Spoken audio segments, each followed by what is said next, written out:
Dear teachers, welcome to JSN English Learning. Here we begin Unit 7 of the revised PGTRB syllabus, that is Indian Writing in English, and we take up this poem, Kamala Das, an introduction. An introduction to the writings of Kamala Das. It's a poem. Okay, an introduction, no author introduction. It is the title of a poem where the author tries to give a preface to her own writing, her own language in writing. அதை பத்தி பேசுறது தான் இந்த போயமே. Okay, now we will know something about the author Kamala Das. Kamala Das எல்லாருக்குமே தெரிஞ்சிருக்கும். இருந்தாலும் we will attempt a formal introduction. Kamala Das, very famous Malayalam writer. She is an Indian writer from Kerala. She lived between 1934 to 2009. And in Kerala, she is known by the pen name Madhavakutti. அதுதான் அவங்களுடைய popular name in Malayalam. And நமக்கு எல்லாமே தெரியும், she is known as a very bold writer. She wrote poems, short stories, and she also wrote an autobiography. அந்த autobiography என்ன அப்படிங்கிறத பற்றி நம்ம அப்படி பார்ப்போம்.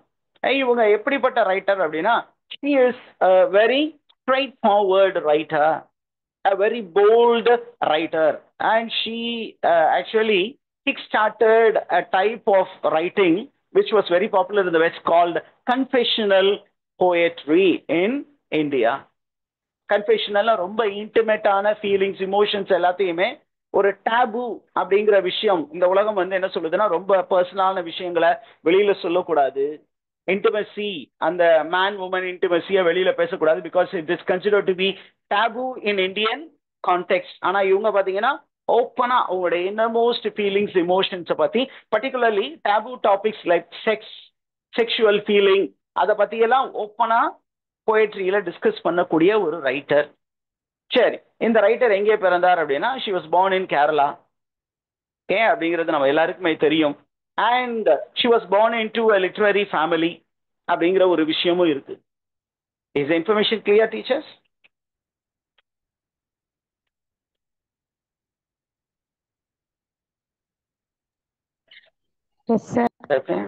Very good. ஓகே, இப்போ இவ்வளோ விஷயம் உங்களுக்கு தெரியுது. ஓகே, அப்போ ஒரு ஃபேமிலி, நல்ல ஒரு எந்த இடத்துல பிறந்தாங்க அப்படின்னா, she was born in Punnayurkulam in Thrissur district, Kerala. Is information clear? எங்க பிறந்தாங்க? She was born in Punnayurkulam, Thrissur district, Kerala அப்படிங்கிற ஒரு இடத்துல பிறந்தார்கள் அப்படின்னு நமக்கு தகவல் இருக்கு. இந்த இன்ஃபர்மேஷனையும் நோட் பண்ணி வச்சுக்கலாம், ஏன்னா சில நேரத்தில் இதுவும் கேட்கலாம். And at a very young age she developed a passion for writing அப்படிங்கிற விஷயமும் இருக்கு. நான் ரொம்ப முக்கியமான விஷயம் இந்த விஷயங்கள், மற்ற விஷயங்கள்லாம் விட்டுருவோமே. ரொம்ப முக்கியமான விஷயங்கள் என்ன அப்படின்னா, அவங்க என்னென்ன ப்ரைஸ் வின் பண்ணாங்க, எப்போ வின் பண்ணாங்க அப்படிங்கிற மாதிரி விஷயங்கள் நமக்கு தேவைப்படும். In 1985, okay, she won the Sahitya Academy Award. என்ன அவார்டு வின் பண்ணாங்க? Sahitya Akademi award for her poetry collection, collected poems. அவங்களுடைய ஒரு போயட்ரி கலெக்ஷன், அந்த கலெக்ஷனுக்கு பேரு கலெக்டட் போயம்ஸ். அந்த கலெக்டட் போயம்ஸுக்காக சாகித்ய அகாடமி அவார்டு வின் பண்ணாங்க.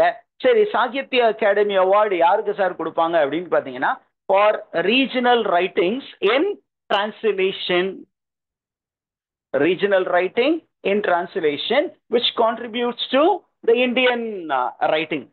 அந்த மாதிரி இருந்தால் அதற்கு சாகித்ய அகாடமி அவார்டு கொடுப்பாங்க. அப்ப இவங்களும் என்ன பண்ணிருக்காங்க, சாகித்ய அகாடமி அவார்டு வின் பண்ணியிருக்காங்க. அதற்கப்புறம் she won Kerala Sahitya Akademi award. Kerala வந்து தனியா சாகித்ய அகாடமி அவார்டு கொடுக்குது.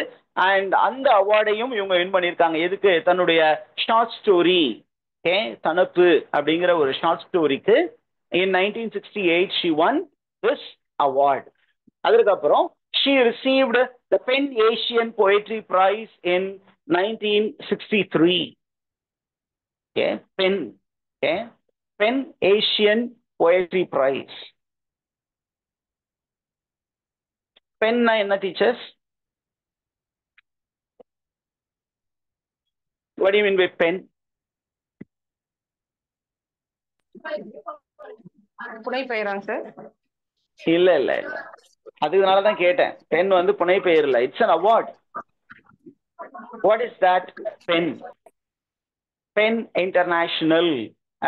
Pen is an acronym for poets, playwrights, editors, essayists and novelists. Okay. இந்த மாதிரி ஒரு அசோசியேஷன் இருக்கு. It was founded in 1921. 1921 PEN International என்று துவங்கப்பட்டது. Global association of writers, association of poets, playwrights, editors, எஸ்ஏஎஸ் அண்ட் நாவலிஸ்ட், அதுதான் short ஃபார்மா பென்னு சொன்னாங்க. அந்த அசோசியேஷன் என்ன பண்ணுச்சு, இந்த மாதிரி ரொம்ப பாப்புலரா இருக்கக்கூடிய ரைட்டர்ஸ் இனம் கண்டு அவர்களுக்கு என்ன பண்ணாங்க, அவார்ட்ஸ் கொடுத்தாங்க. அப்ப அந்த ஒரு பெரிய அசோசியேஷன்ல இருந்தும் இவர் அவார்டு வாங்கினார் அப்படிங்கிற இன்ஃபர்மேஷன் இருக்கு. இப்ப இந்த அவார்ட்ஸ் பேஸ் பண்ணி கொஸ்டின் கேட்கலாம். அவங்க என்ன மாதிரியான ரைட்டர்னு கேட்கலாம், எந்த கேரளால எந்த டிஸ்ட்ரிக்ட்ல இருந்து ரைட்டரா இருந்தாங்க அப்படின்னு கேட்கலாம். அண்ட் இன்னொரு இன்ஃபர்மேஷன் இருக்கு, she was nominated for a Nobel Prize. She was nominated for Nobel Prize. Nobel பிரைஸுக்கு அவருடைய பெயரும் பரிந்துரை செய்யப்பட்டது. எந்த வருடம் அப்படின்னு கேட்டாங்கன்னா, she was nominated for Nobel Prize, okay, in the year 1984. எந்த வருடம் நாமினேட் பண்ணப்பட்டது? 1984, 1984வது வருடம் இவரது பெயர் நோபல் பரிசிற்கு பரிந்துரை செய்யப்பட்டது. அப்போ அந்த இன்ஃபர்மேஷனும் நமக்கு கொஸ்டினா கேட்கப்படலாம். சரி, அடுத்தது ரொம்ப முக்கியமானது. சரி, அவங்க எழுதின அந்த பொயட்ரி கலெக்ஷன்ஸை பத்தி கொஞ்சம் பார்ப்போமே.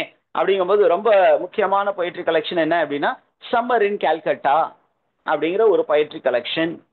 This was the first and very popular poetry collection. And இந்த பொயட்ரி கலெக்ஷன்ல தான் we are introduced to her confessional style. என்ன ஸ்டைல், அவங்களுடைய பொயட்ரிக் ரைட்டிங் ஸ்டைல் என்ன style? She adopted a style called confessional style. ரொம்ப இன்டிமேட்டான விஷயங்கள், ரொம்ப டீப்பா, ரொம்ப பேஷனட்டான விஷயங்களை ஓப்பனா போட்டு உடைக்கக்கூடிய ஒரு ஸ்டைல். அந்த ஸ்டைலை அவங்க அடாப்ட் பண்ணாங்க. அதுக்கப்புறம் த டெசன்டென்ட்ஸ் 1967 அப்படிங்கிற இன்னொரு பொயட்ரி கலெக்ஷன் கொண்டு வந்தாங்க. அதுக்கப்புறம் அவங்களுடைய ஃபேமஸ் ஆட்டோபயோகிராஃபி இருக்கு. இங்கிலீஷ்ல அதனுடைய டைட்டில் வந்து my story. This is the famous autobiography of Kamala Das. மலையாளத்துல அவங்க என்ன பேர்ல எழுதினாங்க அப்படின்னா, கமலதாசன் எழுதாம மாதவி குட்டி அப்படிங்கிற ஒரு பேர்ல எழுதினாங்க. அவங்களுடைய உண்மையான பெயர் என்ன அப்படின்னு கேட்டீங்கன்னா, அவங்களுடைய உண்மையான பெயர் என்ன யாருக்காவது தெரியுமா? The real name of Kamala Das is Kamala Suraya. இதுதான் அவருடைய உண்மையான பெயர், கமலா சுரேயா.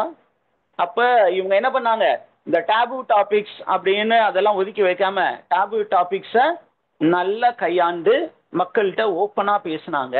சரி, இந்த my story in Malayalam what is it called அப்படின்னு கேட்டீங்கன்னா, இட் இஸ் கால்ட் எந்த கதா. மலையாளத்தில் அதுக்கு என்ன பேர், என்ன டைட்டில் டீச்சர்ஸ்? எந்த கதா, ரைட்டா? It was written by Madhavi Kutty in the year 1973. எந்த வருஷம் எழுதப்பட்டது? written in 1973, published in 1st February 1973. Information note பண்ணி வச்சுட்டீங்களா?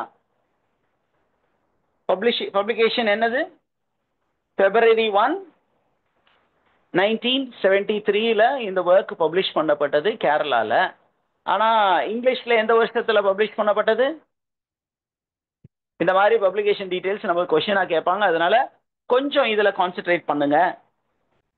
ரைட், இந்த ஆட்டோபயோகிராஃபில அவங்க என்ன பண்ணாங்க அப்படின்னு கேட்டீங்கன்னா, she focused on women's inner lives and social issues. விமனுடைய இன்னர்மோஸ்ட் லைஃப் அதை பத்தி ஃபோக்கஸ் பண்ணாங்க.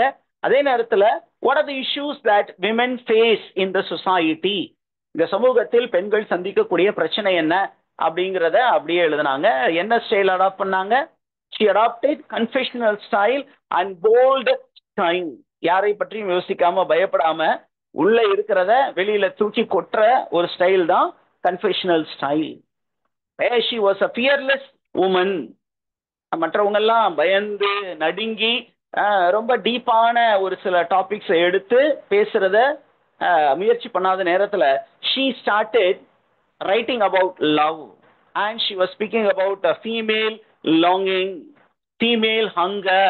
She spoke about the sadness in human life and the pain experienced by female in a marital setup. அதை பற்றியெல்லாம் அவங்க எழுதுனாங்க. அப்போ பர்டிகுலராக அவங்க விமன் எக்ஸ்பீரியன்ஸை ஃபோக்கஸ் பண்ணி, விமனுடைய சஃபரிங்ஸை ஃபோக்கஸ் பண்ணி, அவங்களுடைய ட்ரீம்ஸை ஃபோக்கஸ் பண்ணி, அவங்களுடைய ஃபைட் ஃபார் ஃப்ரீடமை ஃபோக்கஸ் பண்ணி வேர்ட்ஸ் எழுதுனாங்க. அதனால இவங்க பார்த்தீங்கன்னா ஒரு ஃபேமஸான ரைட்டர். ஓகேவா டீச்சர்ஸ்? இந்த இன்ஃபர்மேஷன் கிளியரா இருக்கா? ரைட். இப்போ நம்ம கையில இருக்கக்கூடிய போயம் என்ன poem? It is titled an introduction. இந்த இன்ட்ரோடக்ஷன் எந்த பொயட்ரி கலெக்ஷன்ல அப்பியர் ஆச்சுன்னு கேட்டாங்கன்னா, it appeared in the poetry collection summer in Calcutta. When was summer in Calcutta published அப்படின்னு கொஸ்டின் கேட்பாங்க. நம்ம ஒன்று படிச்சுட்டு போனா அவங்க வேற மாதிரி கொஸ்டின் கேட்பாங்க. அப்போ publication year is very important. It was published in 1965 by Writers Workshop, Calcutta. Information கிளியரா? இது ரொம்ப ரொம்ப முக்கியமான தகவல். அதனால இந்த தகவலை நோட் பண்ணி வச்சுக்கோங்க. சரியா? I think we will break here and take a break of 5 minutes and get back.